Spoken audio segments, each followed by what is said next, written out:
Women are learning to play by the rules of patriarchy.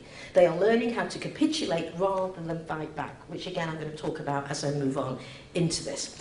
Now, here's an interesting image about Sports Illustrated. When I first brought this home, my husband, who's sitting over there, who actually is my partner of 30 years and makes all of this possible in many ways, he said he looked at this, and he's not very image literate, my husband, and he said, why are they using the same woman 8 times? Right, sorry, David. Well, the truth is, he was wrong, but in a way, he was right.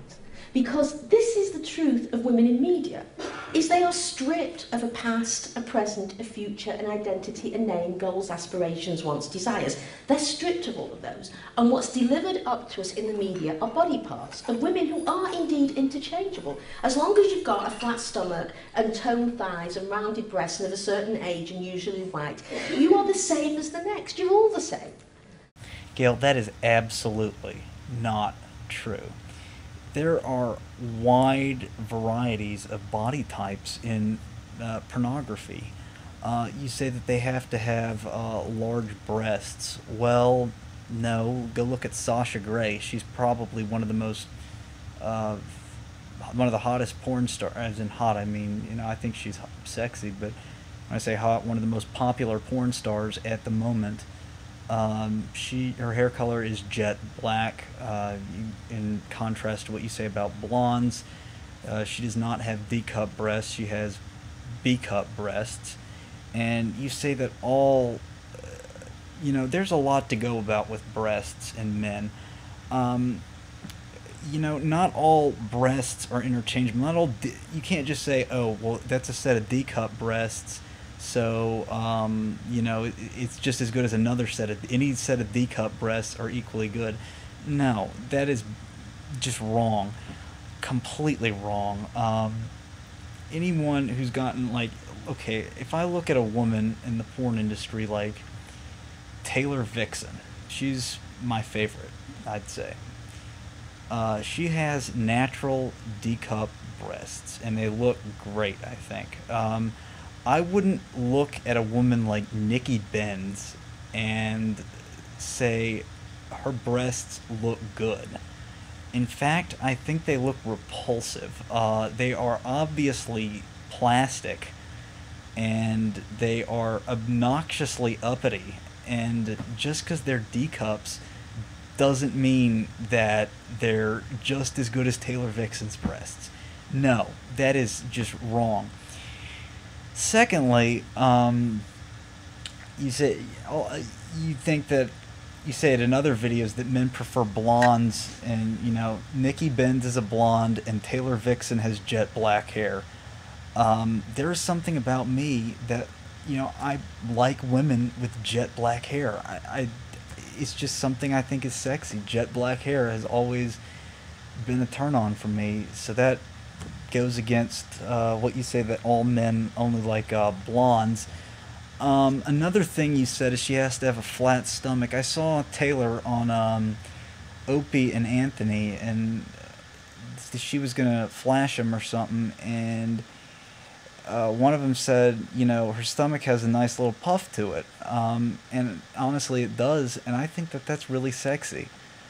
She's not just some, I mean, she's not like fat or anything. She's not like a blimp like you probably think is men should find sexy. But Gail, the thing is that fully figured women, many men, including myself, find attractive. I'm not saying that I find a woman who's a blimp attractive. I'm saying that I find a woman who's not just like what we depict in the media as attractive to be attractive. That's not what all men are into, and clearly if you think that, you're just stereotyping all men. I'm not going to say it makes you a bigot. I mean, if you said all men hate fat women, well, not all of them do, but a good majority of them do. And it's just a misconception to say all men hate fat women, just as it is to say all men don't think all fully figured women are too fat. No, they don't. There's a difference between fat and fully figured, and it's pretty obvious. Furthermore, Gail, There are plenty of women who have B cups who do well in the porn industry. Let's see if I can think of some off the top of my head. Capri Anderson, Shyla Jennings, you know, those are two really popular models.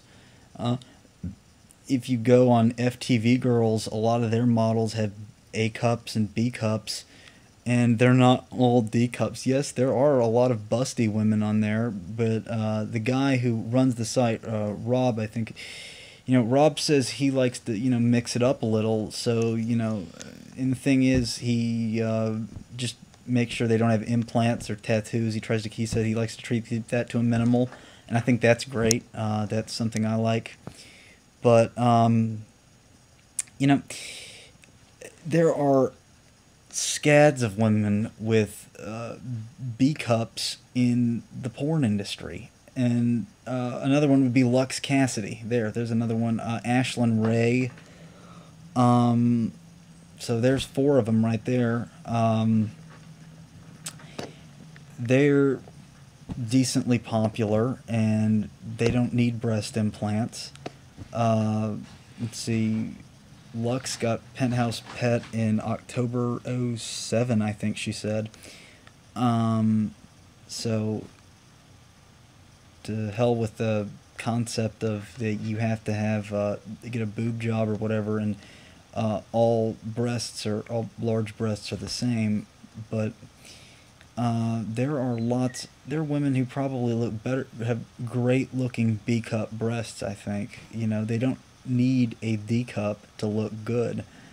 The B's look great on them because it suits their body. They may be a bit thinner, and you know, the women who are a bit thicker look better with the D cup breasts. But to say that all breasts are the same is bullshit. Assuming that they're D cups. And what does that mean? It means that is what objectification is about. When women are stripped of an identity and you are told that this is all that matters. And again, I can't say just how important this is in a world today where my students from very early age think about how they look. In fact, there's this concept called the hurried child now in childhood studies, saying that little girls especially are having much limited childhood because they're beginning to take on the norms of the culture and worried about what they look like. I have students who do student teaching in schools, and they talk about 8-year-olds not eating their lunch because they're scared to putting weight on. Of course, yes, you're going to go launch into some anecdotal bullshit tirade about your students and what they claim. Maybe the kids aren't hungry that day.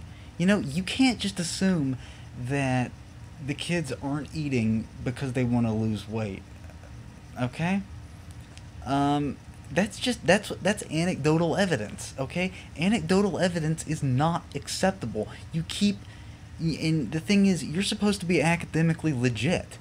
But you keep saying, you know, I don't really care what you say, Max, about what, you know, you and your friends look at on the internet.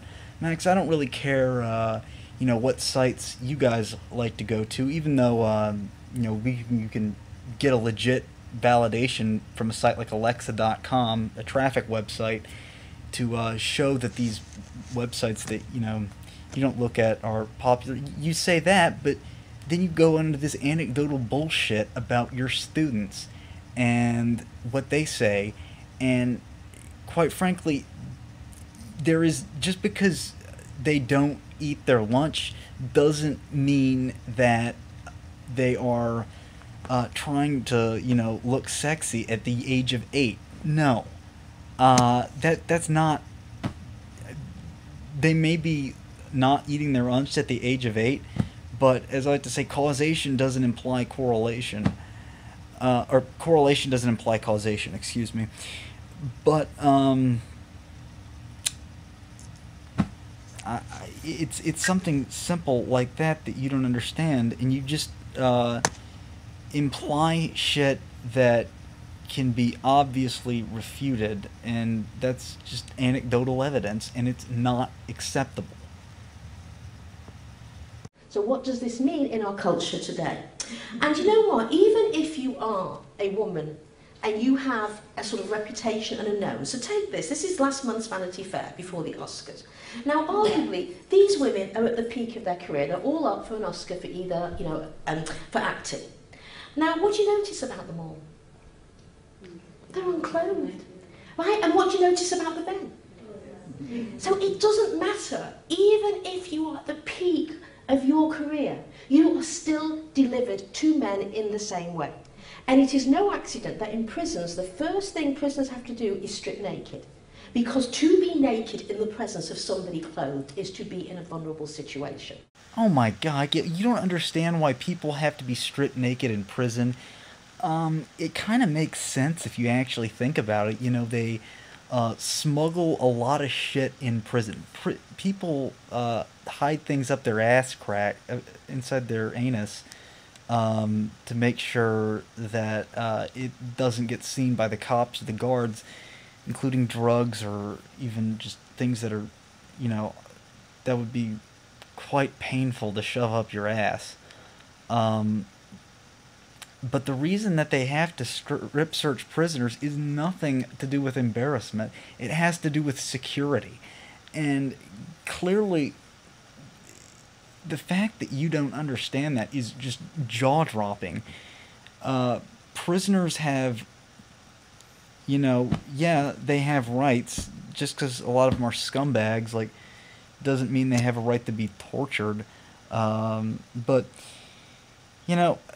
they have to strip search them, or else, that's how a lot of drugs get in prison, and still drugs do get in prison because they're not allowed to search their anuses, which I agree with, but, they're gonna put drugs up their ass, basically. It's just, that's the way that, you have to have a lot of security in a jail. There are people in jail serving 3-month sentences who didn't do anything just absolutely horrible. They may have not been thinking, and they're serving a 3-month sentence. They need to especially be protected from these weapons of people who are serial killers. They're going to get out of prison soon. They're probably going to have a life.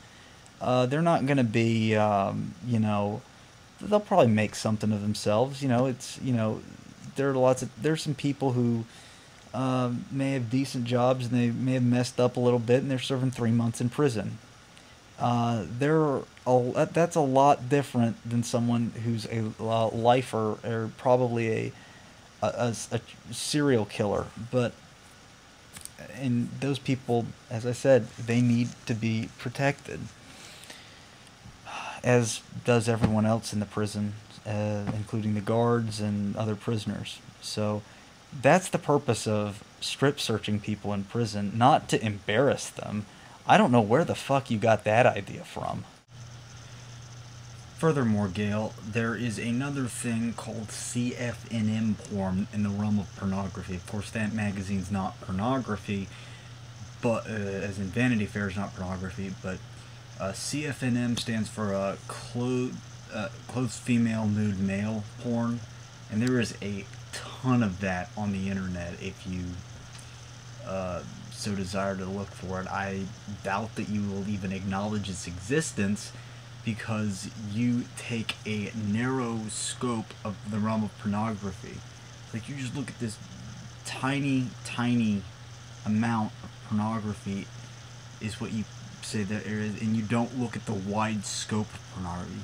There is plenty of CFNM porn out there, and I've seen plenty of it.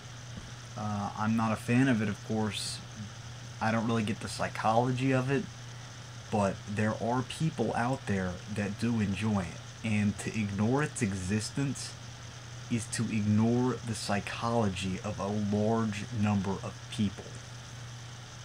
I'm going to sort of skip over the comments about Anna Nicole Smith. I guess Gail didn't make a point that was that bad.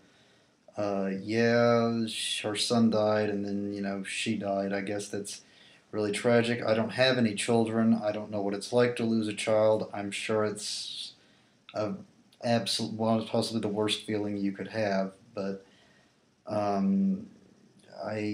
really don't have much to refute about Gail here, and yeah, it's probably embarrassing to her son. A lot of the people who go into porn, I personally think you probably shouldn't have kids, but if they do, I mean, they technically have a right to do it. I don't know what to think about it. If I saw one of my parents doing porn, yeah, I'd probably freak out. I probably wouldn't jump off of a bridge. I mean, I may support their decision to do it. I don't know why they would. They probably make more money doing what they're doing now. They probably are more prestigious doing what they're doing now. But I don't think I'd respect their decision with the jobs that they've had and the intelligence, or what they can really do is a better service as people in their 50s, with their knowledge, is what they can serve society with, is really what I view it as. But I don't know what it would be like. It's very, very weird. He must have probably had problems, severe problems dealing with that. Having people going after his mom or whatnot. I don't know. She was almost 40 when she died, but I guess Gail does have a decent argument on that. But if you want to watch it, just look at the whole clip. I might put it in the crotch bar. This industry knows what it does to women. It understands perfectly, right? They understand it. It just seems to be a few people with PhDs who are a bit confused. Gail, having a PhD does not mean that you're brilliant, clearly. There are a lot of idiots out there with PhDs. I'm not saying Kent Hovind has a PhD, but he's an idiot. Nonetheless, he may not be an idiot, I don't know, but the shit that he pulls out of his ass makes him sound like an idiot. And when you do this, it makes you sound like an idiot. Just like Kent Hovind or someone of that nature. It doesn't mean that you know what you're talking about just because you have a PhD. Furthermore, Gail, your arguments are just because you have a PhD doesn't mean you're academically legit. You still have to cite your sources and explain what the hell is going on here. And you don't do that. Yeah, you have a PhD. I'm sure there's no arguing about it. But it doesn't even mean anything unless you academically cite your sources properly and know what the hell you're talking about, which you clearly don't. Now, let's talk about how this works. This is arguably one of the most, celebrated actresses in the world, Oscar winning, and she cannot resist slut culture. Do you think 40-year-old Nicole Kidman wanted to do this? Do you think this was her idea? Now, according to Gail, pornography is just about anything, but if you look at this image right here, you can clearly tell that it's a mainstream magazine. It's Vanity Fair. It says it on the title, and that is not pornography. But anyway, you're talking about it's not her idea to do that. Well, even if it wasn't her idea, she still consented to do it. It doesn't matter who the hell's idea it was. I mean, I've done plenty of things that weren't my idea. I decided... I don't know. Anyway, I can't think of just some immediately to tell you about, but my parents have offered me many suggestions, especially in my childhood.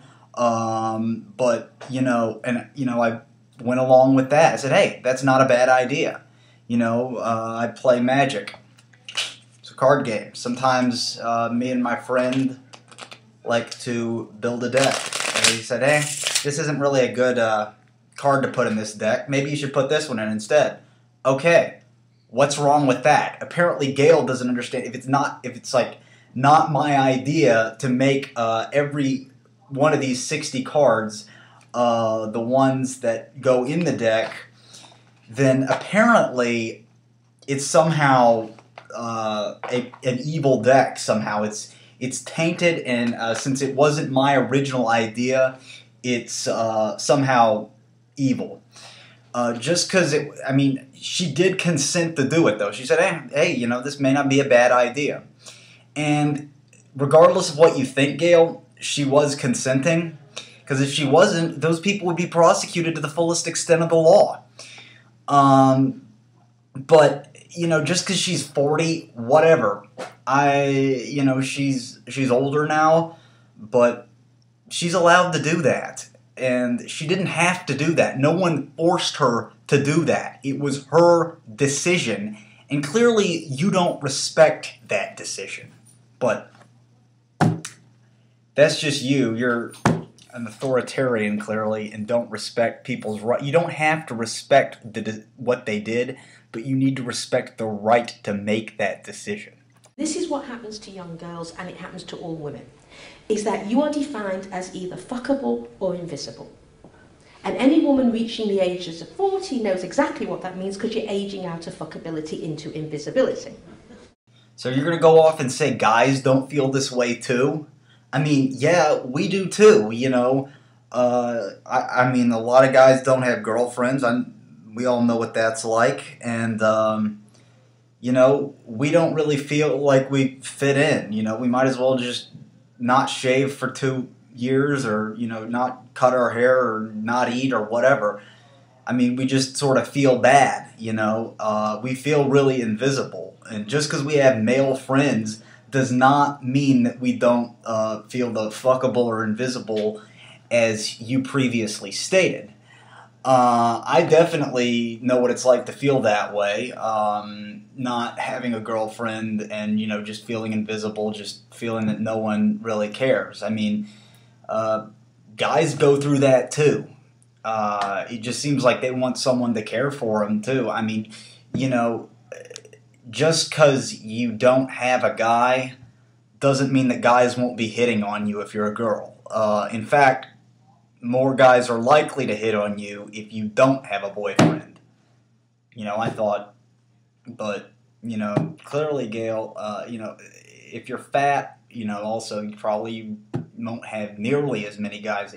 You know, I feel like if girls don't want me, you know, I know what it feels like frequently, but just say fuck it and move on. And that's what you have to do. You're not entitled to this sex. You have to go on and, you know, if you're not attractive or whatever, you need to move past it, you know. If you're not attracted, if there's no one of the opposite sex that's is attracted to you, go find something else to do with your life. Stop sitting there and moping about it and saying that I feel invisible. Find some people to do something with, even if they don't want to have sex with you. They'll probably do other things with you, even if you're not attractive. But, Gail, you don't think that probably men think anything of women other than sex, which is not true. Right? Now, young girls, this is the definition for them, fuckable. And what does that mean? When your friend is walking around with the low slung jeans, do you call it a tramp stamp here, the same thing? Do you call it that? We call it... Oh, is that what you call it, the same? Okay, there. And the thong sticking out and the pierced belly button. If your friends are walking around like that, an adolescent, right, you're an adolescent, you have a developmental imperative to be visible. That is written into your developmental DNA. What can you do to be visible in a world where all women are looking like that? In a world of Rihanna and Lady Gaga and Beyonce? You don't have a choice, because very few girls can stand being invisible. So Gail's talking here about how most women can't compete with the celebrities, and that men will just, you know, want celebrity-looking women and not go after just some average girl. Well, first off, Gail, if you just sit around moping, wishing you looked like them, that's your problem. I can't do anything about that. You know? Second off, guys don't judge girls like that. Guys aren't like that. You know? We don't just judge girls based on some celebrity. You don't look like Beyonce, I can't date you. No, guys don't do that. Finally, Gail, just because you're old and shrill and you passed your expiration date 10 years ago, that doesn't mean that it's not okay for other people to be attractive. Like, it is okay for those people to be beautiful. It is okay for them to be more attractive than you. You know, you don't say that about men, you know. What about the guys in Hollywood? They're Brad Pitt, Tom Cruise, all them. Yeah, I could sit on my ass and wish I looked like them all day because, you know, women may not find me attractive, but I just say fuck it and move on. You know, that's what you have to do, and you don't realize that men may feel that way too. You comment on the tramp stamp as well. I find tattoos to be a turnoff, quite frankly. I'm not a fan of tattoos. You know, I prefer to keep the tattoos to a minimal. You know, maybe if there's just something small on their foot or something like that, you know, I could understand that. If they have a reason to have if they have a small one for some reason, that's okay. But to put tattoos everywhere is just gross. Basically, it just doesn't look good at all. I mean, it almost looks like you could have a disease for all I care. I mean, you know, the tramp stamp is just a trashy sign of a trashy woman. Just, you know, a lot of guys don't find that sexy. A lot of us will just pass on that. But you talk about older women. Well, that's just biology. Nobody makes the rules to that, Gail. It's just the way it pans out. It's just the way it happens. Older women are not going to be as attractive as younger women. And you said you're aging out of fuckability into invisibility once you're 40. Yeah, once you're 40, your egg count has dropped and your fertility is not as good, so it would make sense if nature makes you less attractive because of that. So when you think about even Nicole Kidman, and her handlers probably got together and said, listen honey, you know, you're reaching 40, we need to rethink who you are, just as they did with Jennifer Aniston. And of course the woman who started it, who's got no more sense at 50 than she had at 20, Madonna. And what's interesting, on Q&A last night, this kid asked me a question. He says, well, what about Madonna and Lady Gaga? They're empowered. Hello, you don't make a general theory about women looking at these multi-millionaires in the world. They are empowered. And no question, Lady Gaga and Madonna made this work for them. But ask the 14-year-old who's trying to figure out what it means to be female in this culture if she can make it work for her, just like Madonna made it work for her. So yeah, why don't that 14-year-old girl just ask guys out? You know, I'm sure there are, you know, plenty of guys that'll want to go out with her. You know, I mean, it doesn't mean that you need to take other people's rights away because, you know, she doesn't feel very good because she has to deal with all the, you know, a lot of guys, maybe you don't know this, Gail. Maybe you don't understand this. I don't know a single guy who reads, like, People magazine. Okay? A lot of us don't even give a shit about those women. We don't even fucking know who the hell they are. A lot of them. A lot of these actresses I have never heard of. Not the ones you've brought up, of course, like, you know, I've heard of Jennifer Aniston, Nicole Kidman, I've heard of Paris Hilton, all them. You know, guys don't really think about that. You know, they don't think about, a lot of guys don't think about those actresses at all. They may think, okay, they're attractive, move on. You're not going to be with them. It's not like these girls who are 14 who just obsess over some guy like Justin Bieber. Okay? They think that I'm going to marry Justin Bieber. No, it's not going to happen. You have to realize that. It's pretty obvious. But you don't realize men are a lot different than that. Most men, I do not know a single guy who reads People magazine, unless he's gay. Not that there's anything wrong with that, but anyway, if he is gay, obviously, he's not going to be involved with girls. So it's not really an issue. You don't have to look up to the celebrities to get guys, okay?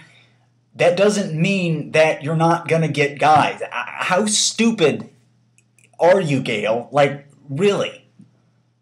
Just because she sees these things in the media doesn't mean that men are looking for all that. You know, men are looking for Britney Spears or whatever. I don't care. I don't even give a shit about any of these popular celebrities. I don't. They're just fucking boring and fucking do drugs and drink and drive, and I don't really care about that just because they're attractive. I mean, fuck, you can find attractive people on the street all the fucking time. It's not that hard. But, and on top of that, the guys will probably be wanting to go after that girl. She doesn't need to emulate this. They're not good role models, okay? You do not need to use Paris Hilton as a role model. If you do, and you're 14, your parents need to get their heads out of their asses and explain to you that Paris Hilton is not a fucking role model. And then, of course, the absolute story of slut culture is Miley Cyrus. So here she is. She's aging out of Disney. And she has to look visible with Lady Gaga and Beyonce and all of those. She's got a problem. She's got the squeaky clean Hannah Montana image. So her handlers get together and they come up with a brilliant strategy. She has to go from Hannah Montana to fuckable looking Miley Cyrus. And of course Annie Leibovitz in Vanity Fair is only too happy to play that role. Did you have this big outcry when these pictures came out here? Okay. And this was one example. And this is her father. Yeah, would you like to sit like this with your father? And then, of course, her handlers come in and say, they even made poor Miley Cyrus apologise, as if this was her idea.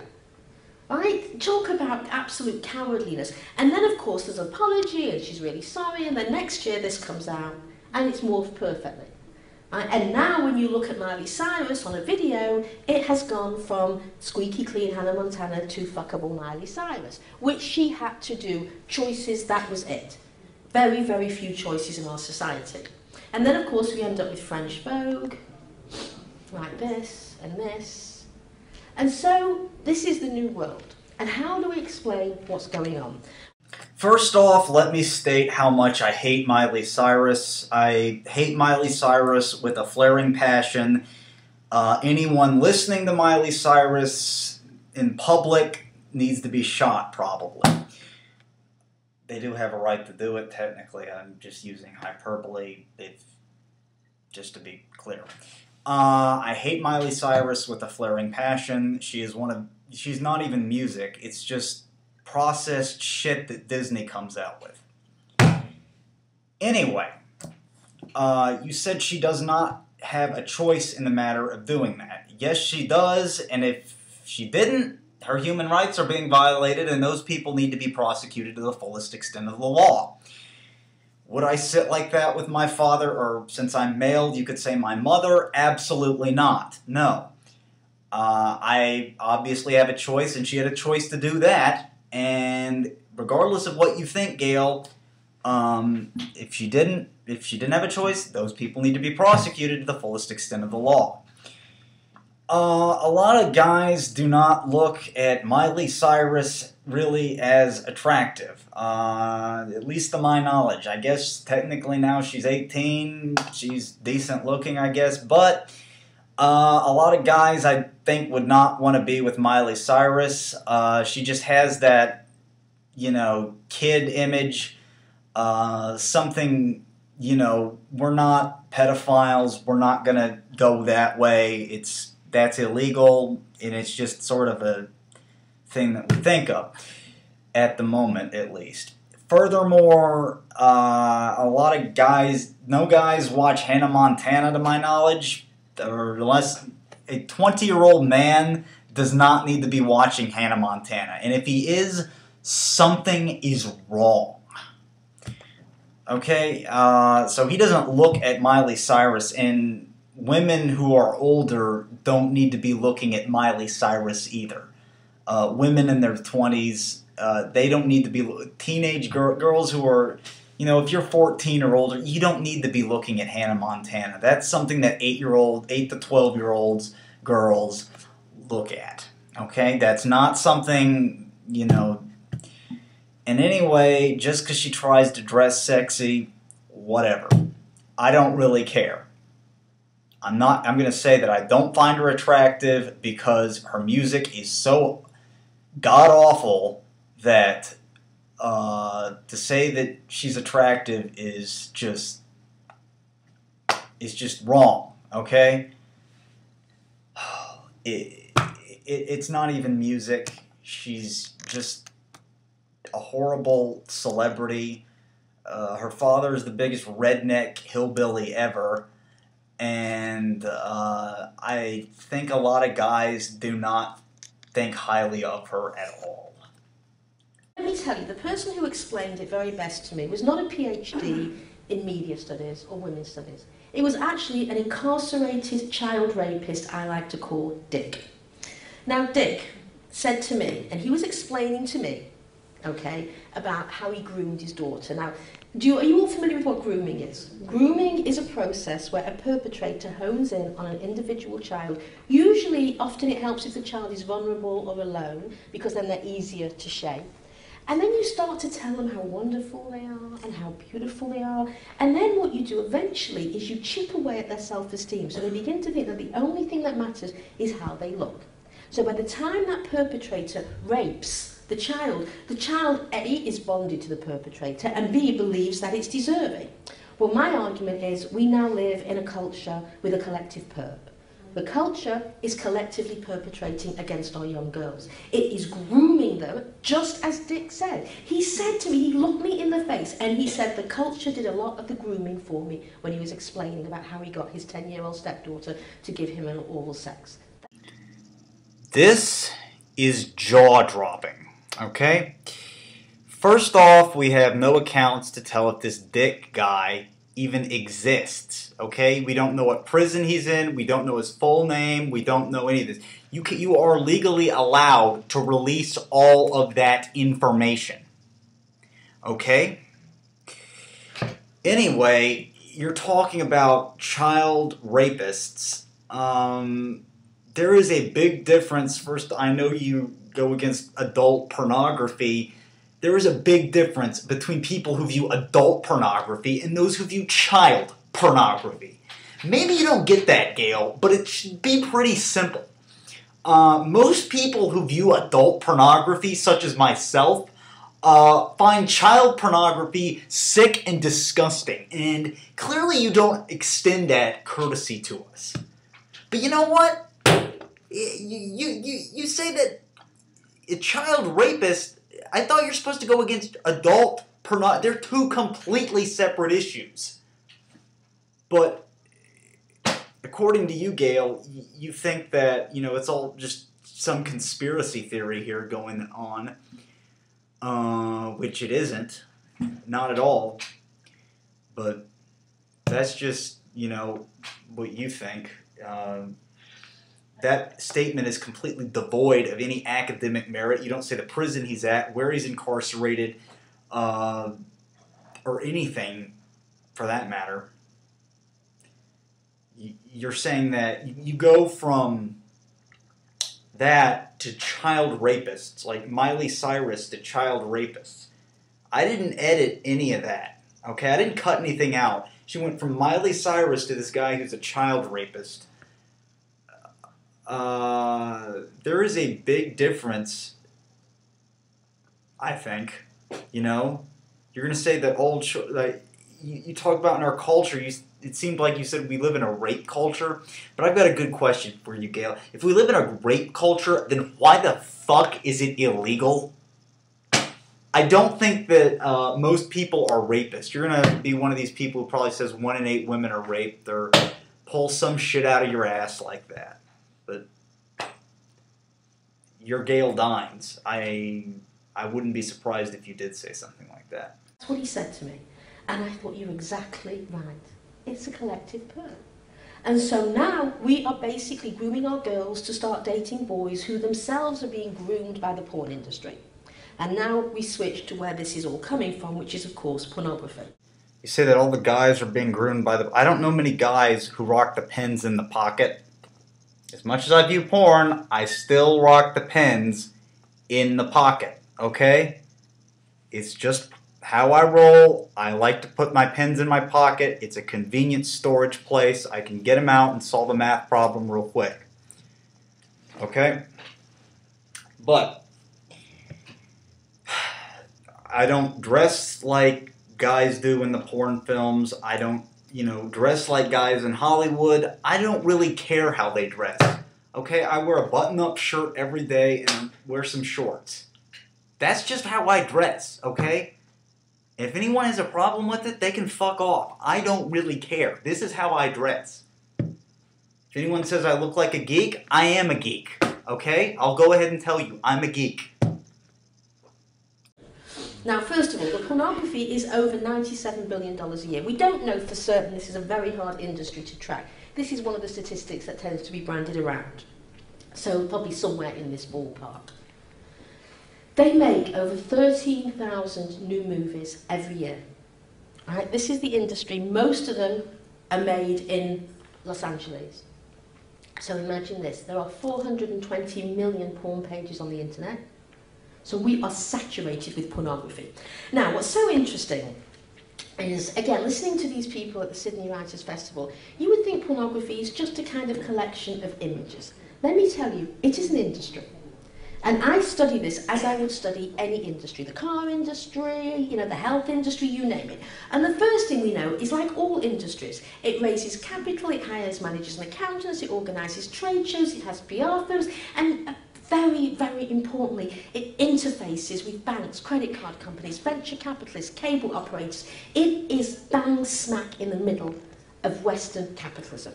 This is not some little group somewhere making these really, avant-garde images. It is a corporation. And unless we understand how it works as a corporation, you're going to miss the big story here. So now, obviously, Gail's just going to go on some dumb rant about capitalism while she doesn't even know what capitalism advocates, really, or anything like that. Of course, Gail, I'd expect that out of you. You're a Marxist after all. You're an extremist, so what can I say? You're against all the stuff that you use. You're against cars. You're against people doing services for you and stuff like that. You don't really seem to grasp any concept of capitalism or what capitalism stands for. But, I don't really think highly of Marxism. I'm a liberal Democrat, yeah, but that doesn't mean I'm a Marxist. See, Gail, this is where you're a social conservative. You want to take people's rights away. It's like, if you're on the left, it's like you're more like I'm not saying you're a genocidal maniac, but you're on the authoritarian left. Someone who would be like that would be Joseph Stalin. Someone would be on the libertarian left would be like Martin Luther King. You're clearly on the authoritarian left, Gail, which means, if you're going to say you're on the left, you're more like a Joseph Stalin than a Martin Luther King. I mean, he was, a communist. So, you say you're a Marxist. It's an extremist position, really, either way. If you're advocating communism, it just doesn't work, okay? I don't know why you advocate something like communism, but, then again, you're Gail, so what can I expect out of you? I see them across the colleges. They have been recruited through the mass media and through pop culture for this. And of course, Howard Stern, do you know him? Right? Adolescent boy trapped in a man's body, every woman's nightmare. Now let's talk about there is a multi-billion-dollar industry that has subgenre after subgenre. The pornography I'm going to talk about is the mainstream pornography. It is the pornography that makes money for the industry. It is, according to the porn industry, the pornography of choice for men alone. It is called Gonzo, and I'm going to take you through it. And of course, whenever I go anywhere, everyone wants to talk about woman-friendly pornography. God knows what that is, because I haven't seen it, okay? And also, even if it exists, even I'll give you that if it exists, so what? That's not what the guys are jerking off to. That's not what's shaping masculinity. There might be 5 women somewhere enjoying it, right? Even 500 or 5,000, that may be. But that's not, as a sociologist, what interests me, because I study industries and I study how industries shape the culture. And so I'm going to talk about the porn that men are using. And I have data right here from Adult Video News to show you that the vast majority of the top 50 visited websites and also rented movies are basically gonzo. So when I'm up against people on the radio saying that it's not true, I don't know what to say. I've got the industry data. Where else can you go? I mean, if people are just going to basically lie to your face, there's nowhere to go with that. And I have shown this to people who've been arguing. I just took this from the industry last week. What more data do you need? Gail's tirade about gonzo is just almost too embarrassing to watch. It's completely jaw-dropping, to say the least. Of course, Gail doesn't even know what gonzo is. It's just a format which the cameraman interacts with and oftentimes is one of the performers in the film, and it looks like it's being done on you. It's like it's supposed to be look like, you know, when you play first-person shooters, you just see your hand and the gun. Well, yeah, you don't. It's a first-person shooter. It's not a third-person shooter, so you don't see your back, your head. You don't see your legs or any of that. You just see the gun, okay, in your hand. It's just a first-person porno, basically, is what it's supposed to be. It looks like you're actually having sex, and you're receiving a blowjob or whatever. It is not what Gail calls, the stuff that's very violent. And she says 90% of the films are gonzo. Of course, Jordan Owen said what gonzo was. He said in his video, I don't think I need to tell you that 7 out of 460 is not 90%. If you know math, it's not even 2%. 8 out of 400, which would mean you'd add one, which is more than 7 and less than 460. That's exactly 2%. So it's a bit less than 2%. It's not even 2%. And second off, just because it makes the money, that doesn't mean that it's what's popular at all.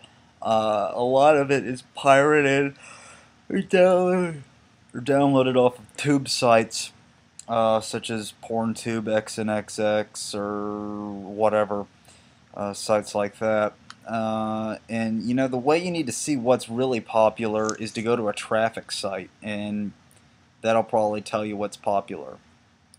So, let's talk about the industry. The two main subgenres are feature and the gonzo. Now, the feature is made for more couples. And what my interviews reveal is that many men who show their girlfriends feature are doing it to groom them into porn sex. Because women won't watch gonzo. And this is some attempt at a storyline. The porn is not quite as in your face and as violent, but it's body punishing. But as I say, the actual money maker is gonzo. I mean, you really just have to facepalm at this woman's stupidity. There are two just what she calls gonzo and feature porn that couples view. Gail, there are many subgenres of porn. The ones you listed on that over on the projector earlier, that doesn't even fit in any of it. You forgot all the BBW porn.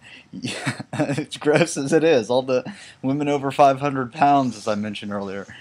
There's stuff that's just nauseating to a lot of us, like the scat stuff. You act like I'm surprised you haven't gotten into scat or talked about scat, as disgusting as that is. But you forget to mention like hundreds and hundreds. I mean, you could go on and on and on. You could write a whole 100-page book. I mean, you haven't ever heard of the rules of the internet or Rule 34. If it exists, then there is porn of it. Okay? There is a type of porn for everything. Okay? I have found balloon fetish porn, as weird as it sounds. I'm gonna, like, look up something just really random. Why not fucking in tents? I don't know. You know, you're gonna find... yes, here we go. Women fucking in tents. I see people having sex in a tent. You know, there's probably plenty of people fucking in a tent. It's a really odd setting for a porno. But if you have a tent fetish, I don't know why you would. There's plenty of it out there for you, okay? It's a really... It would make a really odd fetish, absolutely. There's no doubt about it. But I'm sure there's someone who... There's a rule called Rule 36 that says if it exists, someone has a fetish for it. Okay, there are so many formats that you can find. Let's see here. CD porn. I don't know. Well, I guess what I'm gonna find is well, yeah, you're probably just gonna find a bunch of porn discs. Yeah, that's what I found. Let's see. What would be? You know, we got something really out there, and if you have a fetish for it, it exists. I mean, I've seen women getting hit by pies. Okay, there's plenty of that. Well, I couldn't really find a whole lot of that, but there's some of that out there.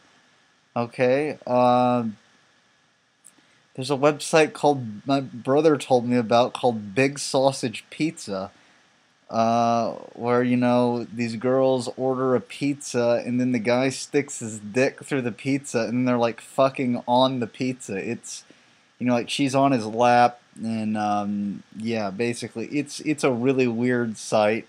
It's a really, really weird site. But yes, there's a website called BigSausagePizza.com.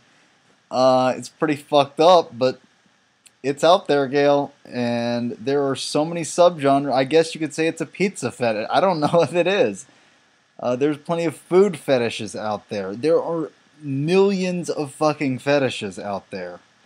And to say that those are like the only two subgenres is... oh my god, how do you even call yourself an expert on pornography, stupid? The father of Gonzo is a man called Max Hardcore, who, when I first started doing this 20 years ago, no one in the porn industry would go near him. He was so violent. When I was in Las Vegas in 2008, he had the biggest booth in the whole of the show.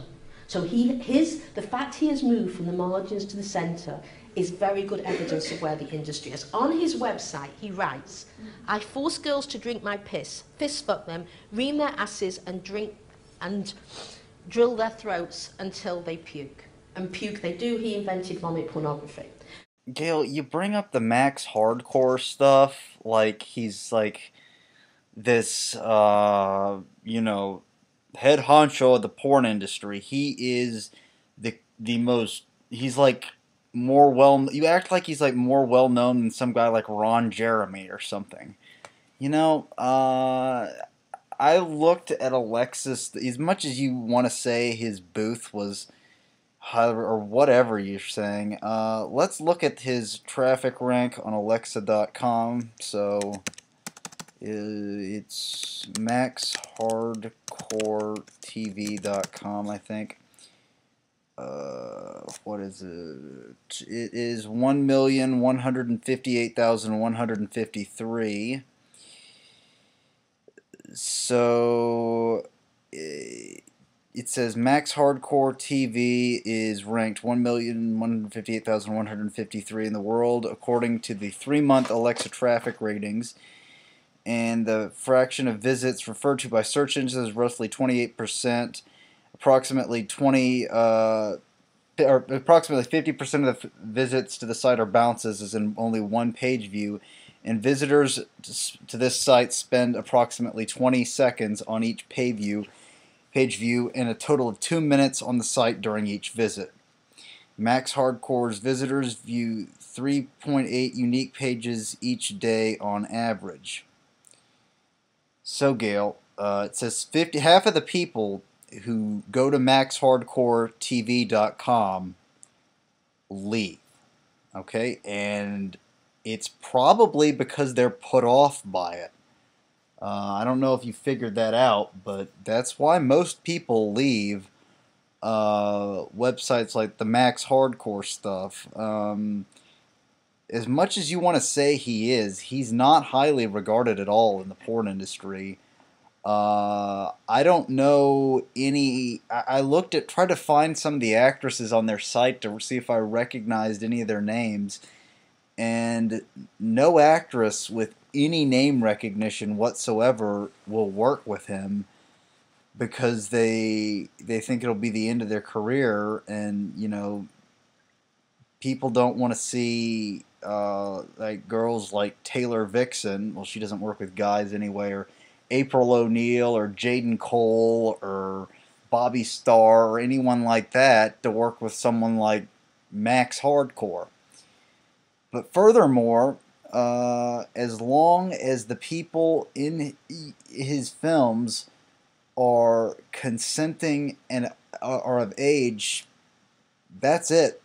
That's all the law should get involved, I think. He has a right to do it. But you probably don't recognize this, Gail, but Max Hardcore just got done doing, like, a few years, like, he was serving a 46-month sentence. I don't think he served all of it. He served, like, I guess he didn't serve the last year, so what? That would be about a 32-month sentence. So yeah, Max Hardcore just got done doing 32 months in prison on obscenity charges. I don't think he needs to be prosecuted for that. Offending people is not a crime. You can be as offensive as you want as long as you're not offending people. Excuse me, I meant to say as long as you're not hurting anyone or anything like that. I don't know what to say about hate speech, though. It's not direct hate speech against a specific group of people. I guess those people need to be outcast from society as long as they're not hurting anyone. They still need to be chastised by society. And, all those bigots we see who make up shit in the YouTube comments, fuck, they don't need to have any friends, basically. They can just go, OD on crack and none of us should really care. But Gail's rant about Max Hardcore, as I said, his traffic rank is what, 1,158,153. So why don't we go to a website that's actually relevant in the realm of porn? Let's go to twisties.com. Okay, Twisties has an Alexa traffic rank of 3,089. And its rank in the U.S. is 2,281. So it is clearly a very popular. It says only 30% of its visits are one-page view, i.e. bounces, compared to Twisties.com users are disproportionately male. They're disproportionately childless, higher-income Caucasians browsing from home and school who have no postgraduate education. These are generally young men my age. I'm 22. And, it's needless to say, it is a quite popular website. And your rant on the stuff like the Max Hardcore stuff is laughable. I mean, a rank in the millions for Max Hardcore and a rank in Twisties in the top 5,000. It's 3,089. It's 2,281 in America. So we can say that with relative certainty, this is a quite popular website. It's a lot of people go to this website, and we'll go to. Why don't we go to another one? FTVgirls.com. Let's see, FTVgirls.com has an Alexa traffic rank of 8,722, where 35 says it's very popular in America with a rank of 5,308, and it's popular in the Netherlands as well. So this is the fraction of visits referred to by search engines is about 8%. It's a pretty popular website, to say the least. It's been on the web for almost 10 years. We could say, let's look at another one. Danny.com has pretty high. Let's see. It has a traffic rank of 19,084. It may not be as popular as the other two, but still, it is much more popular than stuff like Max Hardcore. Most people are put off by Max Hardcore, including myself. xnxx.com has a traffic rank of 125. Okay, it's a porn tube. I guess you can sort of see all sorts of stuff on xnxx. Let's see. It says the fraction of visits is about 18% by search engines. 14 minutes per minute, 60 seconds per page view. It's a variety category. It's got all sorts of stuff on xnxx, but to focus in on Max Hardcore is just profound ignorance. It shows that you, and it is a lack of irresponsibility just to say, oh, well, I saw Max Hardcore at the booth, and you know everyone was gathering around Max Hardcore's booth. I don't find any of the Max Hardcore stuff really, you know, that big of a turn on. It turns me off. In fact, it's a good way to lose an erection for a lot of guys, I guess. You know, if you could take Viagra, and I don't think you could really get off to the Max Hardcore stuff too well. It just seems like Jordan Owen said in his Gail Dines rant, he said, you know, he felt like the Max Hardcore stuff is just there to push people's comfort zones, but you know, it very well could be. I don't really know much about the purpose of the Max Hardcore stuff, but I can definitely say it is quite off-putting to me. The way he does all the vomit and all that, it's pretty fucked up. So, let's talk about what women look like in pornography. They are never human beings. They're either sluts, cunts, cum dumpsters, whores, you name it. Very, very important to do this, because I'll tell you why. Most men who use pornography are not sexual sadists. They're decent men.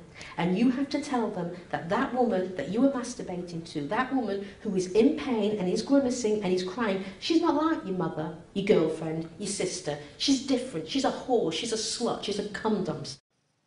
Yeah, I've never heard the only time I've ever heard the term cum dumpster used is from shrill feminists like you or Andrea Dworkin or someone like that, or you know, guys joking around trying to find the most sexist insult they can possibly find. My brother told me he was requested to find the most sexist insult he could. It was for a feminist, and someone wrote down cum dumpster.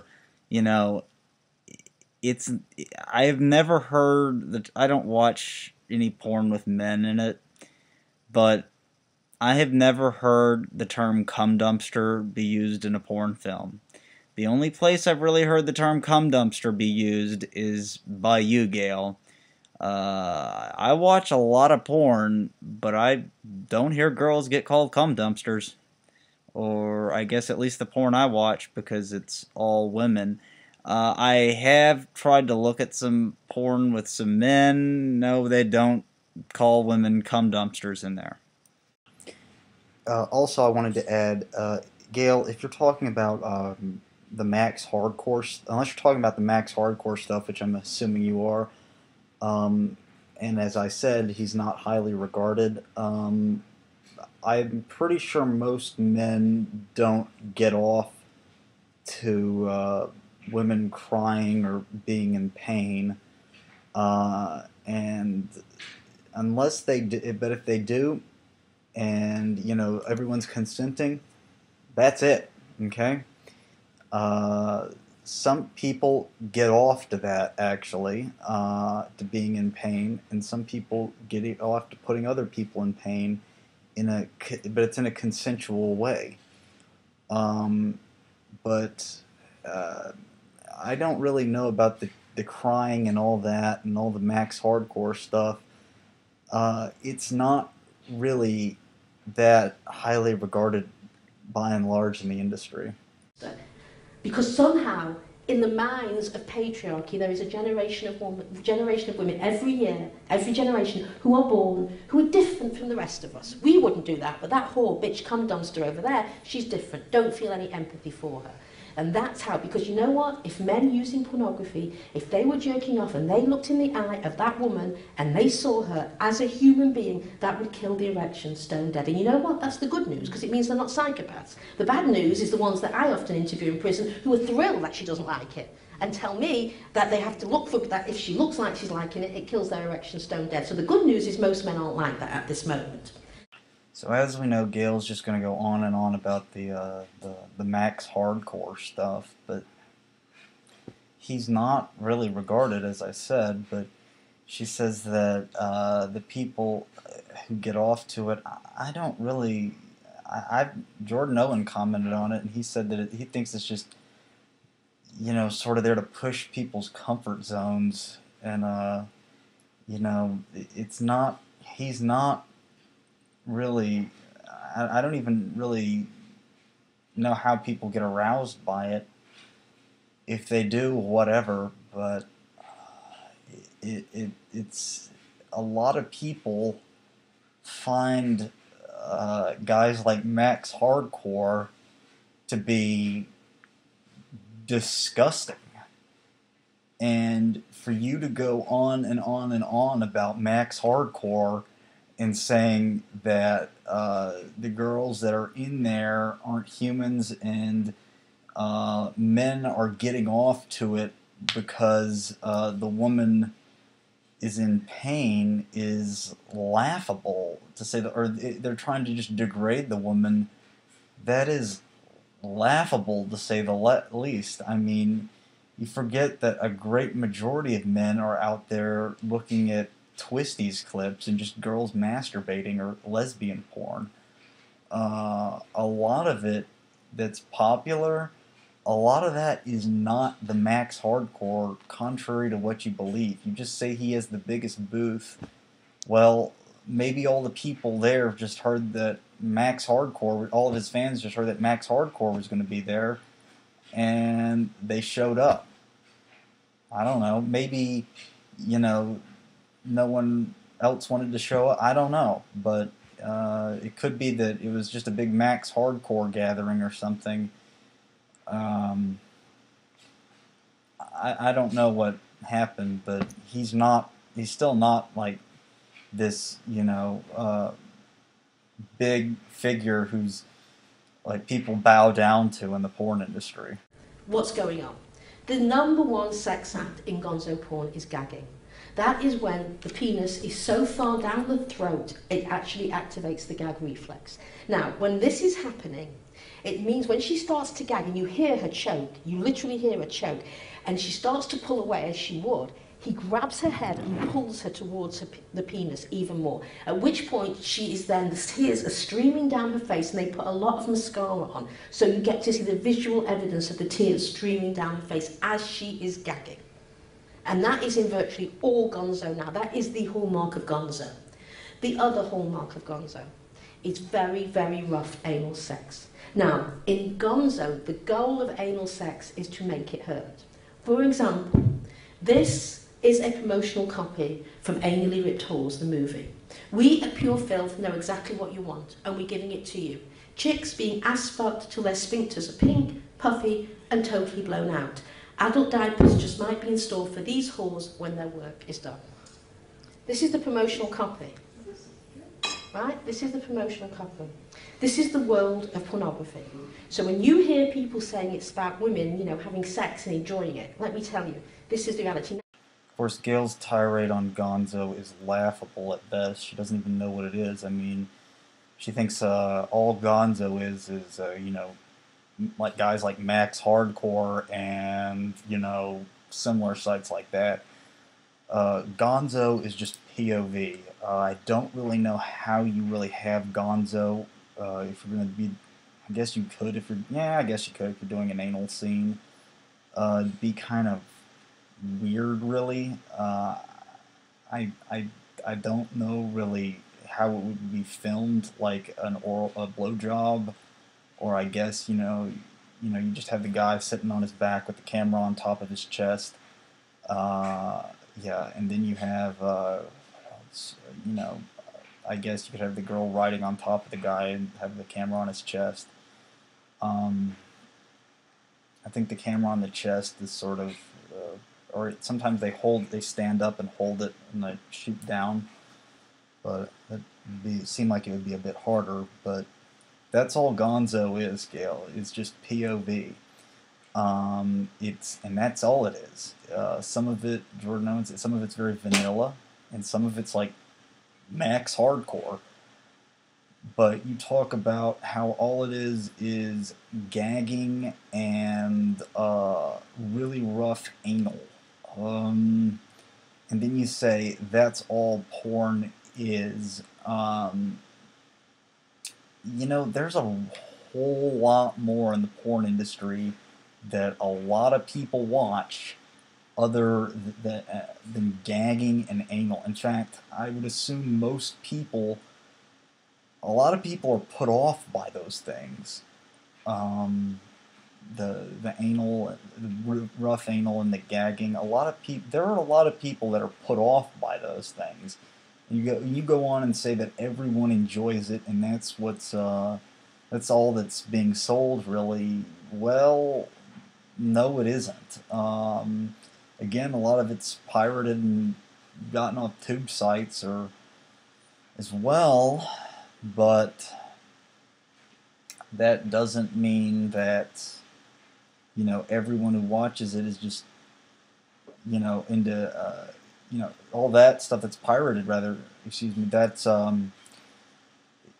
you have to consider that into popularity. You're just looking at what's being sold, as you said, which Jordan Owen talked about that. You can look at his Gail Dines video. He showed the statistics from AVN and showed that a lot of it doesn't really seem to be brutal. But to say that we need to take out all of porn like you are, Gail, this is exactly what Jordan Owen said. I know, again, he said, saying that we need to take out porn because of these extreme forms of porn that appeal to these niche markets, that's like saying we need to shut down the entire music industry because stuff like death metal exists. And let's be clear about what I'm talking about when I say death metal. I'm not talking about the stuff I listen to. I like Disturbed and Metallica.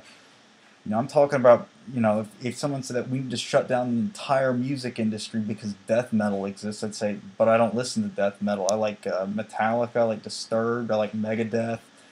Those are some bands that I really like. I like some punk and all that, and some rock. But people would say, no, Max, you don't understand. We need to shut down the entire music industry because death metal exists. When I say death metal, I'm talking about bands like, Anal Cunt, Amoebic Dysentery. I saw Jordan Owen mentioned them. Another one is Knives Exchanging Hands.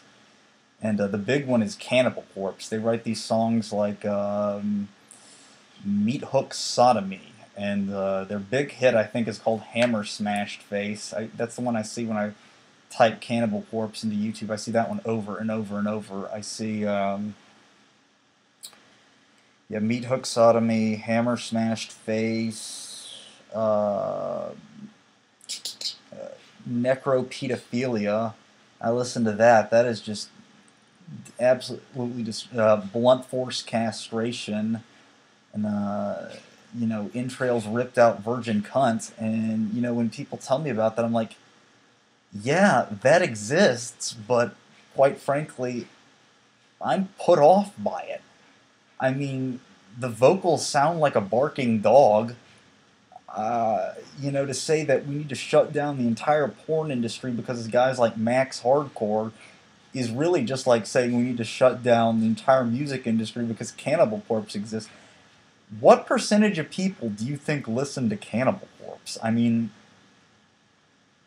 well, there are lots of metalheads out there like me, but you're gonna say like Cannibal Corpse is indicative of mainstream metal music, and bands like we need to shut down all metal because even bands like Metallica are somehow associated with bands like Cannibal Corpse. No, they're not. Uh, I don't even know what Metallica says about Cannibal Corpse. They're nothing like Cannibal Corpse. They're actual music and not just sound like a dog barking into a microphone and just that's what the vocals sound like in Cannibal Corpse versus crisp, clean vocals, even though they may be loud, but in Metallica. But that it's laughable to say that this is all that porn is. There's plenty of masturbation scenes. There's plenty of vaginal, oral scenes. There's plenty of all that, and you fail to recognize that it exists, and you're just focusing on this tiny niche market. It's just like saying death metal. We just need to. It's just saying like 90% of people, all they watch is listen to is death metal. I think if you ask most people on the street, they would say that they're put off by death metal. And if you ask most people in a survey, I would assume most of them are put off by Max Hardcore as well. What you will hear, which is true, is they'll say, well, women aren't raped in pornography. Actually, in terms of representation, that's true, because women never say no. Whatever you do to her, however much you hurt her, however much you debase her, she loves it and wants more. And this is the message over and over again. You can't hurt these whores. You can't debase them enough because they love it. And this is a crucial message which is reshaping male sexuality, because remember, pornography is the most powerful form of sex ed today. So by Gail's logic here, she says they're not raped, but you can do whatever you want to them. That is jaw-dropping, to say the least. She says that basically girls on Danny.com or Twisties or FTV Girls or all those sites that are just sort of vanilla, not vanilla, just sort of, soft, just, a lot of them are masturbation, all-girl sites, no guys involved, none of the nothing like Max Hardcore. None of them are going to go to, like, you'll not see any of them probably, or very, very, very few of them on websites or work with guys like Max Hardcore. You think that all of them are willing to do anything, and like the girls who are on Twisties will be willing to do whatever's on Max Hardcore. But by that logic, you could say that happens with your girlfriend, your wife, or whatever. As long as she says yes, you can do whatever you want. No, I disagree with that. It needs to be sort of, the terms are, planned out ahead of time. It's all like that. It's all, it's all mutually beneficial. It's not something that is, you say, oh God, this is so, you say that everyone who's going into Twisties will, Twisties might as well be doing all the stuff that's on Max Hardcore. Well, if they did that, I think a large number of people would stop watching it because they'd be put off by it. The reason people like sites like Twisties is because it's just women masturbating, or girl scenes, some of it is, and that's what they're into. Sites like Twisties are not going to go off and do the Max Hardcore stuff because they don't want to lose their members. If they do, they're going to be losing a large amount of their profit because people don't want to watch that. I mean, there are, just say that like it's all okay. They'll just get into Max Hardcore videos. Well, no, they're not. They're two completely separate genres. And, you know, there are so many girls that don't want to do this, they don't want to do this, they don't want to do this on camera, and they've recognized that's their boundary, and they're not going to cross the line. Like, what, I don't really know many girls who are highly regarded in the industry that get into scat, for example. Okay, you can think that they get into scat, but, you know, that'll probably be the end of their career. And, you know, people go, oh my God, she got into scat. I don't ever want to watch her again. You know, it's the same concept, but just not quite as severe. There's really, most people would agree, there's really not much that's out there that's grosser than the scat stuff. But Max Hardcore, of course, it doesn't come close to the scat, but it's still disgusting. It may come in at second, a distant second, but it's stuff people don't want to watch.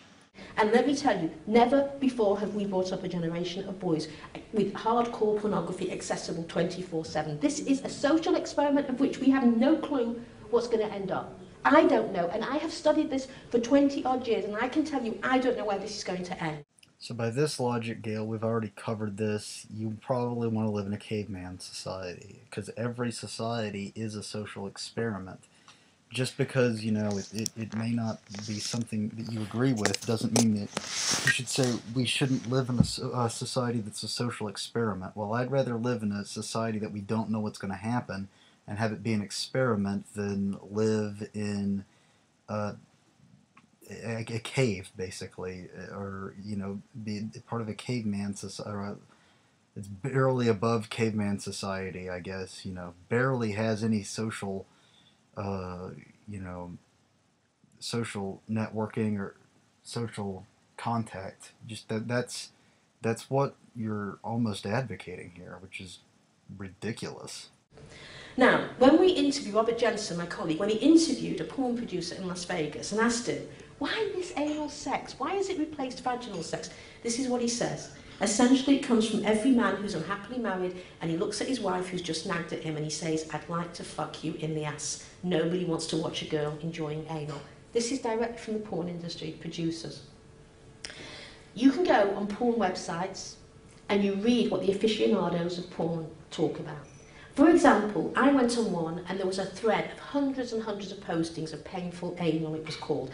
And what they were doing were posting their best scenes of where the woman was crying because it was so painful. And they would say, go to this movie and at 3 minutes, 20 seconds, watch carefully, she starts to cry. Yes, it is painful to have anything shoved up your ass. As I would know, I've had a prostate exam. It's it's not pleasant, to say the least. I had a kidney stone, and we didn't know what the hell was going on, and the doctor needed to check out my prostate and make sure everything was okay. But so, yeah, I remember it hurt really bad to have him like shove his hand up my ass. It's not pleasant. But Gail, you're saying that men watch this because they want to see the girl in pain, and you know, no woman ever watches this, and no man ever wants to be in pain. Well, here, let me go to a website called girlsfuckguys.com. I mean, if you're just gonna go out and say, "Oh, that's all that exists," I don't think this is a very popular website. Let's see. Yeah, it's guys, girls wearing strap-ons, and yeah, they're fucking guys in the ass with a strap-on. Let's see. I doubt that this is a popular website, but you know, you're gonna say probably, well, that's what you're gonna say. It's not a popular website, but then again, you failed, and you're gonna say what you're watching is. But we can just go to Alexa.com and let's see. I doubt that this is even a popular website. It actually refers to StrapOnScreen.com. I doubt it's popular at all. It's not even. It's ranked 771,136. So as I said earlier, it is more popular than Max Hardcore TV. What is it today? Yeah, that's. I guess it's gone up slightly from when I talked about it when I filmed yesterday. Today it's 1,337,903. So this site, although both of these are unpopular sites, it appears that one of them's quite a bit more popular than the Max Hardcore stuff. But I mean, the girls fuck guys is still more, looks to be more popular than, let's see here,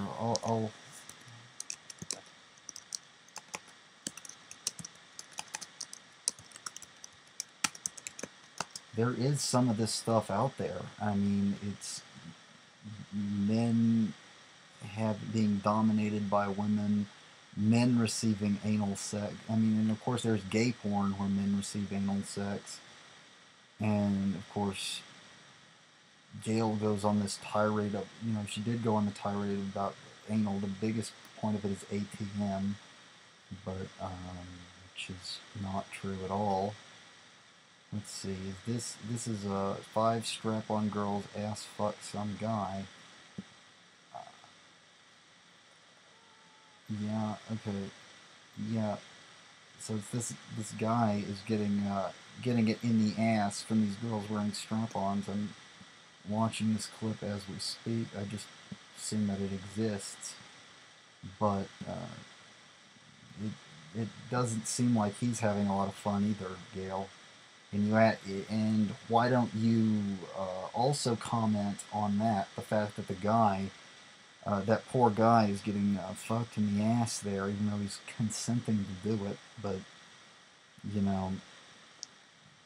fail to recognize that stuff exists and that gay porn exists too. So that's just pathetic.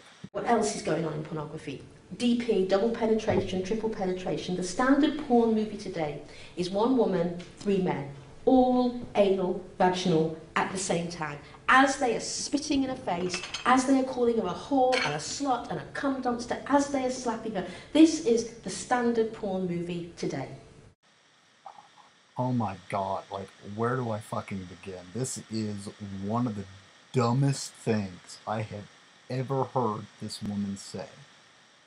I may have heard some stuff that may be dumber, like the interracial porn is racist or whatever. I mean, that is pretty out there, but this is still pretty close.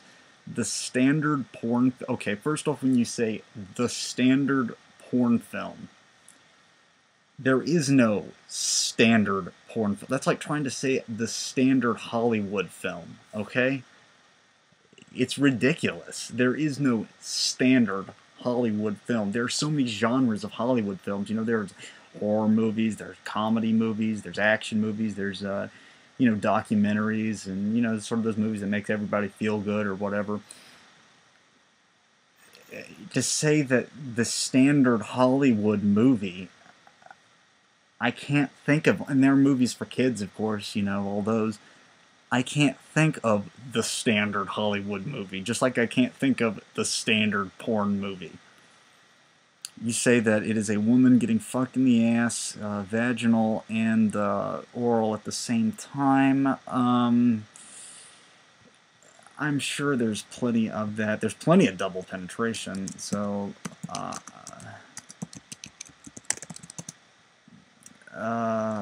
I doubt that it is a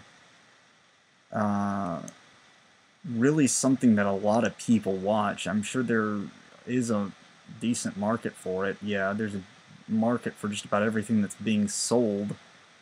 I've looked for, yeah, there's definitely some of this. I'm trying to find it, but it's not something that is just like, that's all that there is. You said that, it's a woman being gagged and being ass fucked at the same time, well, a lot of people don't enjoy watching that.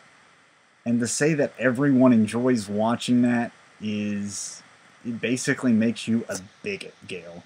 I mean, to say that every man wants to see that is just downright, almost just bigotry against men. A lot of us don't want to watch that, including myself. I don't want to see anything with men in it, I'll tell you that. That's one of my boundaries. If it has men in it, not watching it. Okay, that's pretty much almost like the first boundary of it. If I see a man in there, I don't watch it. Not that there's anything wrong if anyone's gay. I don't have any problem with homosexuality, Gail. You're probably going to go off on some conspiracy that I'm secretly homophobic, when in fact I condemn homophobia just about as much, more so than most people I know. I won't even be friends with anyone who is homophobic. And I pretty much just shun anyone who's homophobic because I find it sickening. It's just, I'm not gay, but if other people are, that's okay. I'm saying that. But I just don't want to watch anything with a man in it, okay? Also, there are so many genres that are out there that I don't even know where to begin on, or to just end on this. It's just, I could just go on and on and on. The standard porn film is stupid. There's websites like Twisties. There's a lot of that out there. You know, that's pretty popular. You fail to realize that. You fail to comment that, you know, a lot of these sites that rank in the low thousands that are in the top 10,000 websites on Alexa's traffic rank, a lot of them that are porn sites are just, you know, a lot of them are like twisties.com, ftvgirls.com. Let's look at wickedpictures.com. I'm sure it's vivid.com here. It has a rank, ooh, it's 25,287. Let's see. This is what I'm thinking it is. Yes, that's the Vivid Entertainment website. It is, I guess people consider it it's one of the more well-renowned porn sites. It's apparently, I don't know, it's gone down since July. Yeah, it was, I don't know, wickedpictures.com.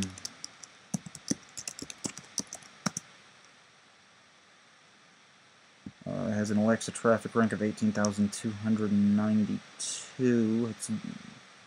It has a higher rank, you know, and you just focus. It's just like what you're saying is the standard. That is a very, very small market of the porn industry. It's a fraction of a percent, I'm sure, these triple penetration videos. And, you know, there's so much double penetration, I'm sure, but I just don't get it, what you're talking about. I mean, I'm sure it's not all that popular. You say, like, oh, that's all people watch? It's the standard porn film? I'm going to assume that that's what you're saying. That's all people want to watch? No one wants to watch any Twisties clips. No one wants to go to any of the other sites. And that's it. And that is just jaw-dropping. I don't know what else to say, but to talk about the standard porn film is just one of the dumbest things I have ever heard this woman say. Might I add, excuse me if I didn't state this earlier in my boundaries, when I was saying if there's men in it, that's my first. I just realized one thing. That only applies to adult pornography. So if anyone's questioning, no, I do not watch child pornography. That is the first boundary, okay? I report that shit immediately, okay? If I ever saw any of that, I would report it immediately. You just make sure that, try to make sure that those people are prosecuted to the fullest extent of the law, okay? I'm going to skip over all the comments on ATM and all the other forms of penetration.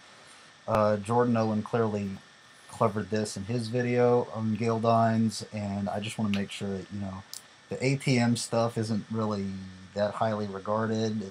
I don't really, Gail thinks it's like one of the biggest themes in porn, which is bullshit, to say the least. But I don't really know what else to say about ATM. She acts like there's no camera work being done. No, none of that is ever being done. And well, I don't really know. There are people out there who enjoy it. I don't get it, but she's going to say all men get off to it probably, which is just stupid. And that's all I really have to say about the ATM stuff. Just whatever you say, Gail. It's not like the only thing that's out there. In an interview, Jules Jordan, who is a very, very hardcore gonzo porn director, he said one of the things about today's porn and the extreme market, the gonzo market, so many of the fans want to see so much more extreme stuff that I'm always trying to figure out ways to do something different. So now we have a problem. The pornography industry has a growing consumer base of desensitized men. Because we know from 30 years of experimental studies that the more porn men watch, the more desensitized they become. The average age of first viewing pornography today is around 11 or 12. So think about this. You start your relationship with porn around 12 or 13. What are you going to want when you're 20? What are you going to want when you're 30, 40, 50, 60? I mean, the things that aroused you at 15 and 16 isn't going to keep you going 20 and 25. So basically, the porn industry themselves say now they're running out of ideas because basically they have done everything they can to a woman's body short of killing her on screen. So I've never heard of this Jules Jordan guy, but anyway, I looked at his website. It just and to compare him to Max Hardcore would be laughable. He's nowhere near what he does. Is nowhere near Max Hardcore. I don't enjoy any of his stuff. His stuff doesn't really look enjoyable to me or anything. I see he's got some actresses with name recognition, actually. Amy Reed, Jenna Hayes, Belladonna, Tegan Presley are the first four on there. Yeah, those are four actresses who have some name recognition. But I looked on Alexa, let's see, julesjordan.com. It's not a very, it has a rank of 212,794, which means it's not a very popular website, to say the least. But I guess, you know, it does have cater to a lot of the hardcore elements, but it doesn't cater anything like, you know, the Max Hardcore stuff where he uses all the dental equipment and all the urophilia, he pisses on them and everything. It doesn't really look like that at all. It just, it looks less extreme, much less extreme than the Max Hardcore stuff. But you say how you get desensitized to it. You say that you're going to be looking at Twisties clips when you're 20, and then, you know, or, you know, when you're like 15, and, you know, by the time you're like 60, you're going to be looking at scat or, you know, child porn, or you'll be in prison. I think what people said about this study is something that it can be completely manipulated. It's like, yeah, the same image isn't going to arouse you over and over and over and over and over, okay? It's not going to do that, okay? Now, what you can do is get similar images, maybe even from the same actress, you know, and get those to arouse you, or, you know, use the same genre in general of just more soft stuff, some more softcore stuff, and just mix it up. And yeah, it should still arouse you. Your fetishes are not really gonna, you know, you're not gonna just like constantly develop fetishes and just like get harder and harder. No, that doesn't happen. According to Gail's logic, I'm probably going to get into, you know, max hardcore, and then I'm going to get into the scat, and then I'm going to get into child porn. No. I mean, if you have values, you're probably not going to cross those lines, and I have no intent to look at any of those three things. I find, well, for the first two, the child porn and the scat, I find extreme, the max hardcore and the scat, I find extremely off-putting, and the child porn, I find it abhorrently wrong, sick, and disgusting. Okay? I think that anyone caught doing that needs to be prosecuted to the fullest extent of the law. But, you know, I've always found the scat disgusting. I mean, by that logic, Gail, I guess, you know, you could eventually say, you know, the scat's going to arouse you when you're 15. No, no. Most people are put off by the scat regardless of their age and regardless of how much pornography they've used over the years. But you don't really recognize that. You just take this small minority or whatever. So, what's next? Well, one route is this. In 1997, in America, there was a law passed, the Child Pornography Prevention Act, which said that you can't use women under 18 in porn or who look under 18. In 2002, the Free Speech Coalition, which is run by the porn industry, lobbied the Ashcroft Supreme Court to change the law. And they said it limited the free speech of the pornographers to not allow women who looked under 18 into pornography. And the Ashcroft Court agreed. And they overturned the 1997 law. So now this is mainstream all over the internet websites. Women who are probably, I'm sure, 18 because it's a legal industry and they don't want to mess with the law, many of them, but who look like children, or at least pubescent. So I've never heard of this Jules Jordan guy, but anyway, I looked at his website. It just and to compare him to Max Hardcore would be laughable. He's nowhere near what he does. Is nowhere near Max Hardcore. I don't enjoy any of his stuff. His stuff doesn't really look enjoyable to me or anything. I see he's got some actresses with name recognition, actually. Amy Reed, Jenna Hayes, Belladonna, Tegan Presley are the first four on there. Yeah, those are four actresses who have some name recognition. But I looked on Alexa, let's see, julesjordan.com. It's not a very, it has a rank of 212,794, which means it's not a very popular website, to say the least. But I guess, you know, it does have cater to a lot of the hardcore elements, but it doesn't cater anything like, you know, the Max Hardcore stuff where he uses all the dental equipment and all the urophilia, he pisses on them and everything. It doesn't really look like that at all. It just, it looks less extreme, much less extreme than the Max Hardcore stuff. But you say how you get desensitized to it. You say that you're going to be looking at Twisties clips when you're 20, and then, you know, or, you know, when you're like 15, and, you know, by the time you're like 60, you're going to be looking at scat or, you know, child porn, or you'll be in prison. I think what people said about this study is something that it can be completely manipulated. It's like, yeah, the same image isn't going to arouse you over and over and over and over and over, okay? It's not going to do that, okay? Now, what you can do is get similar images, maybe even from the same actress, you know, and get those to arouse you, or, you know, use the same genre in general of just more soft stuff, some more softcore stuff, and just mix it up. And yeah, it should still arouse you. Your fetishes are not really gonna, you know, you're not gonna just like constantly develop fetishes and just like get harder and harder. No, that doesn't happen.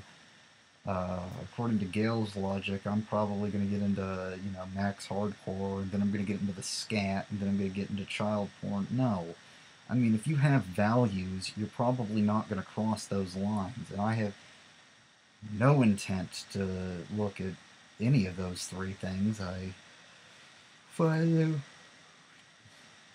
well, for the first two, the child porn and the scat, I find extreme. The max hardcore and the scat, I find extremely off-putting, and the child porn, I find it abhorrently wrong, sick, and disgusting. Okay. I think that anyone caught doing that needs to be prosecuted to the fullest extent of the law. But you know, I've always found the scat disgusting. I mean, by that logic, Gail, I guess you could eventually say, the scat's gonna arouse you when you're 15. No, no. Most people are put off by the scat, regardless of their age, and regardless of how much pornography they've used over the years. But you don't really recognize that. You just take this small minority or whatever. Interviewed 7 incarcerated child rapists in a Connecticut prison. Now get your head around this. Not one of them was a pedophile. Right? Do you understand this? Because it used to be that men who rape children were pedophiles, right? You all know what a pedophile is, right? Prefers sex with children over adults. Not one of these guys did. In fact, they were insulted when I said you were a pedophile. They said, no, of course we prefer sex with adult women. So I said, well, why did you rape a child? And you know why? You know what they said? They got bored. They'd used so much pornography, they got bored. And they thought, why not try something different? Let me tell you what many of them said to me. They said that when they first looked at child porn, and many of them got it accidentally because they get into these file sharing groups. So they get thousands and thousands of images, and they'd open them, and some of them would see the child porn, and they'd say, I didn't want to look at that, that's not me. And then, guess what? It starts percolating in their head, they go back, they start looking at it. The average length of time for the men I interviewed between looking at child porn and aggressing against a child sexually was 6 months. Gail, you're going to say how, they're people who view adult pornography are eventually going to view child pornography as, that's stupid. I mean, I've never seen child pornography. I'm talking about it as child pornography as it is defined by law, okay? Not something that's like a 17-year-old in a bikini on a magazine like y'all think is probably child porn. No, none of that. I'm talking about actual child pornography as it is defined by law. I've never seen that. And I have the feeling that if I did see it, I would report it. I'm pretty sure that, well, actually not, I have the feeling, if I ever did see it, let's make that just absolutely certain, I would report it. There's no ifs, ands, or buts about it. And one of my favorite sites here, it's an adult, my favorite site, FTV Girls, as I mentioned before, you go to the website, just type in ftvgirls.com, and scroll all the way down. Below, it says all models are 18 years or older. By clicking to enter the site, you affirm that you have read, and then it says the copyright. And below that, there's this little box. It's blue, and it says corporate sponsor ASACP, protect children. Okay, so you can go to ASAC, it takes you to a website called asacp.org, and it says at the top, it says report child pornography. Okay, so if you see any child pornography, you can go to this site and report it, okay, and make sure that, okay, anyone, just to make sure that they can help get that taken down. You go, it says suspected site, it says featured content, it says pictures, it says the content type, if it's hardcore, softcore, suggested, text only, art, nudist, okay, victim age, and it says how did you find this site, it says you can say it's a link, search engine, email, spam, or other, suspect, or the country that you suspect it's from, and other. And if you have some additional comments, you can write that in. And I think that this site has a very proactive approach to take down child pornography, and they understand that adult pornography is not related to child pornography, unlike you, Gail. Here's a video with Tara Patrick that says RTA restricted to adults. These things, they say that they are restricted to adults, and it is the adult pornographers are not in any way associated with people who do child pornography, and they want to take all that down and stop it because they're saying it is wrong. We don't condone that. We don't do it. And anyone who does it needs to be prosecuted to the fullest extent of the law. Okay? You, Gail, you don't extend that courtesy to anyone who says, I condemn child pornography and I view adult pornography, but I condemn child pornography, and anyone who views it needs to be prosecuted to the fullest extent of the law. You don't think that we have any sort of moral recognition between viewing adult pornography and enjoying that, and then, in the event that we were to stumble across child pornography, you think we'd view that too? No. We would stop that. In fact, I'm telling you, if I ever saw child pornography, I would go to that website, go to ASACP, go to FTV Girls, click on the ASACP link, and report it. Okay? I would do whatever I can to make sure that those people get prosecuted to the fullest extent of the law. And you're saying that those people got bored. I don't know. There's probably just something seriously wrong with those people. There are lots of people who view porn and don't get into child porn. That is so stupid. Right? And there's now empirical studies to show this, that for the first time we have non-pedophile men raping children. Do you understand what this is? This is open season now on children. Women, especially feminists, work very hard to define children as off limits to male sexuality. This didn't just happen, This was the product of organising, especially in the Victorian era. And now we are again undoing all of that because children are one more example. And the pageants coming here is a perfect example of the sexualisation of children. This is very bizarre and manipulative, to say the least, but Gail probably wants to take us back to the Victorian era where, sex, because, she's just so anti-sex. She thinks that the Victorian era is a better way to live sexually, where, it's just like sex is just a horrible, horrible thing.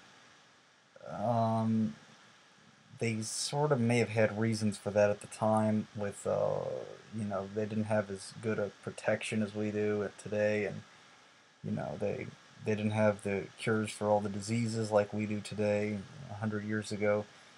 But during the Victorian era, of course, I bet a lot of fetishes developed, but it's just sex was just viewed as a bad thing, and this is just quite indicative of who Gail is. She just so anti-sex, and then she goes off and says, we have no way of knowing that these people exist. She goes off saying that there's these pedophiles. We don't know that they exist.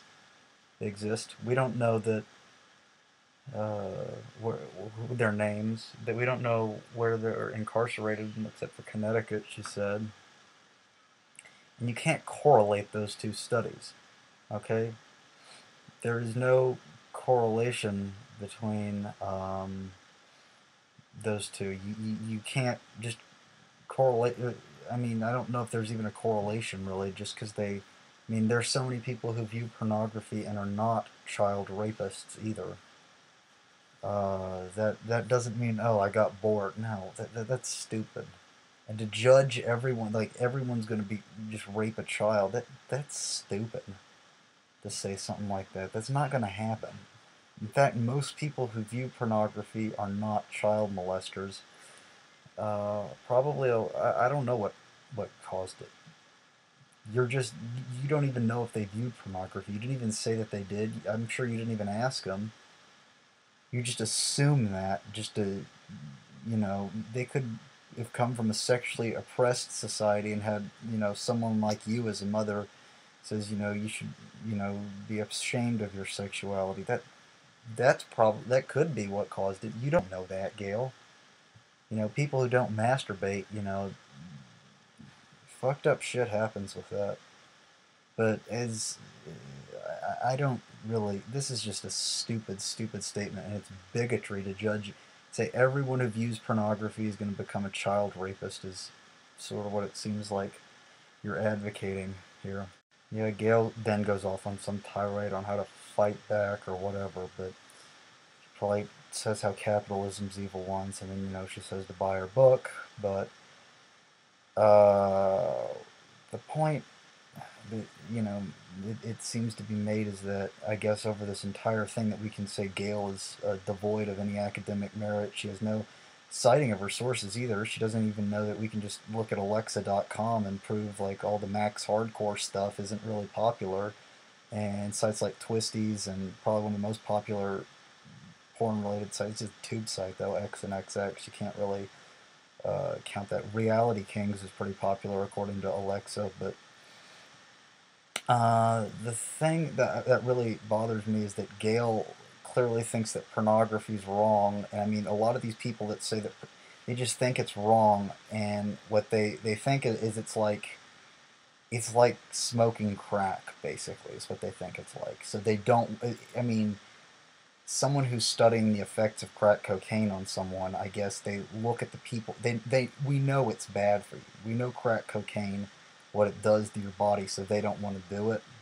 And I mean that's understandable. I mean we know that it's bad for you, but people like Gail here don't want to look at porn, which doesn't cause any physical side effects, and she fails to just enormous levels to recognize sites that like even that twisties.com even exists, and then she rambles about websites like gagonmycock.com.